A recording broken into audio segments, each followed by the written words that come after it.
Hey, here is a quick example of how I would create a waving cylinder with a wave scrolling through it. So first I'm going to just create a cylinder, and I'm going to scale this up on the Z. Let's go 3 times. And I want some geometry here for an even displace, so I'm going to hit Shift R, Control R to get the ring, and then I'm going to use my mouse wheel, and I want some even number of squares. I'm just going to add a decent number of geometry. We are going to remove these caps. I'll show you that later. I'm going to leave them for now. And then I'm going to go ahead and go into the shading tab, and I'm going to do the rest in a shader. Now, I am in Blender 4.2, and let's go ahead and create this. And so we'll just use Eevee. I'm going to make sure Eevee's on. Eevee is on. And then in my shader right here, I want to go ahead and make sure that displacement is set to displacement and bump, because I'm going to use a displacement shader here. I don't need this color here. I'll just give it a color so we have a color, but that doesn't really matter. We're just going to use the displace. So what I'm going to do is I'm going to create a new texture, and I'm going to create a wave texture. And this is going to be our distortion, and I'm going to create actually I'll just pull this out and I'll type in displace so I can get a displacement, and then I'm going to put that into the displace, and right away we should see something happening on our cylinder. A couple things I want to do. I want to actually make sure this displacement happens along the Z, and so we'll do that, and there we go. And then I can bring the size down here. What you're having right now is this disconnect of all the faces in the displacement, and so to get rid of that, I'm going to W and I'm going to shade smooth, and now I'm going to shade smooth across everything, and now it will not displace unusually. So let's just change this to a number where I just get a few. I'm going to change my scale down.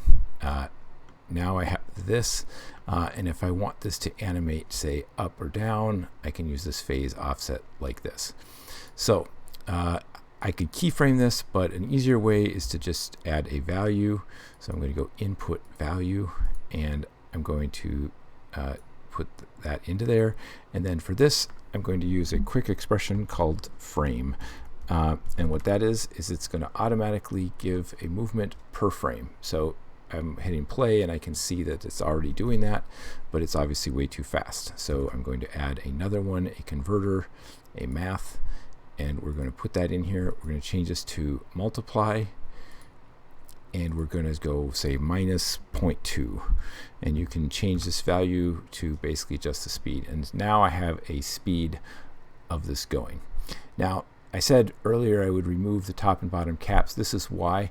Right now you can see the top and bottom is kind of moving up and down because this displace is moving along the normals. So if I go along here, if I select this top face and this bottom face, and I'm just going to delete them for now. Now our displace is only to the sides. This is just my quick fix to that, basically. So there you have it. Moving up, this is very consistent. You can change the scale of this however you want.